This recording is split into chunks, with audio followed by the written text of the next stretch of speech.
I took a little demonstration video using my 5-year-old for one of the awesome moms who is doing my picky eating solution to get her children to eat nourishing foods this weekend, and it highlights the behavior aspect of it. So the biggest part of the picky eating solution is rebalancing hunger hormones and resetting your microflora so that your body craves healthy food. But then once you kind of get those two things in place, sometimes kids just have the habit of being resistant. And so this is where you just kind of check your ego at the door and you make a game of it. And like maybe these kids are too old for airplane that we used to do to get that spoonful of food into our babies' mouths.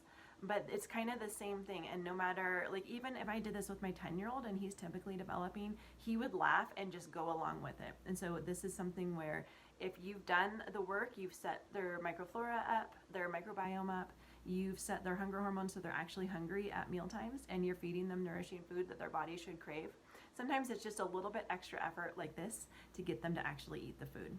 So this is my solution and what I've done for all 3 of my children if they are resistant to the food they needed to be eating. I'm using my 5-year-old to show you what I did with Hannah, who's now 12 and eats. So what I'd stick at that age, I'd stick their arm behind and I'd hold the other hand, and I'd just take like a small piece. So pretend you don't want to eat, okay? No, it's pretend you don't. Okay, so, and then turn your head away. So do that, and just like, I just keep messing with them and joking with them and turn it into a game and be like this and like hit their nose and hit their nose, and then on the next one go into their mouth. And they're like so surprised that they go ahead and eat. And it's just to get them started, so once you get the good food in them, then they start actually eating all their meals. But it's just, you kind of, anything you can do to get those first few bites.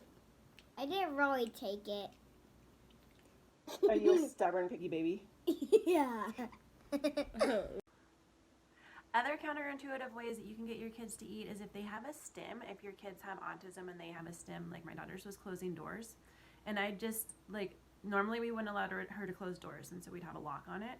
I'd take the lock off if I needed her to eat soup, and this is on the GAPS diet. So if I needed her to eat soup, which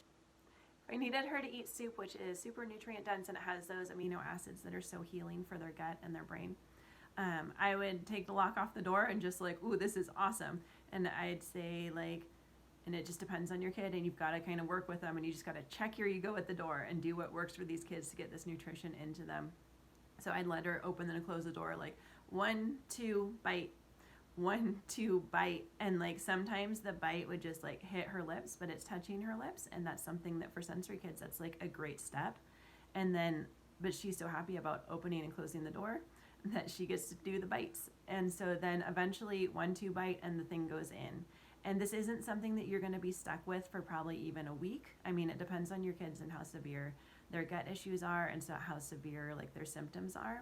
But for me, it was just something that once she felt, or she realized like she could switch it in her brain that what mom is feeding me is not something that is bad.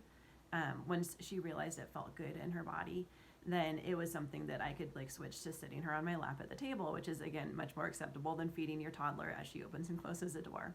And so it's not just the door issue, it can be anything. If your child like really wants to recite a certain song, so like do a certain song with them and do a couple verses of it and then bite.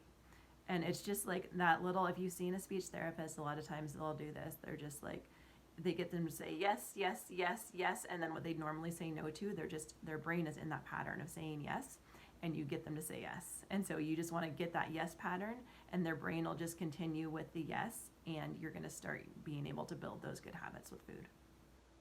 And so once you do that, you'll find that even if you just get a few bites of that good food into their body, it actually feels good in their body going down. And this is using the principles of the gut and psychology syndrome diet that is just so healthy and nourishing for all of these kids' digestive system.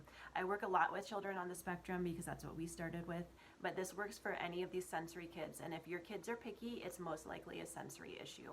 So if you want to click down below, I do have a free webinar that explains the whole ins and outs of my picky eating solution. I would love to have you click down below for that. And if you'd like to just read a blog post, I have a blog post on it as well, sort of how this is not just a behavior thing, and how the tactics that might have worked for our generation no longer work for these kids with their sensory issues.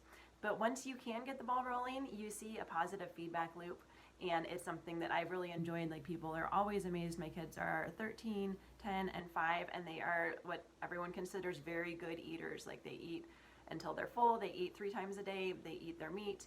They're growing well, and I've never had an issue as long as I stick with these principles. Thank you for joining me. I will see you back soon. Bye-bye. Is like the super nutrient deal, which is the super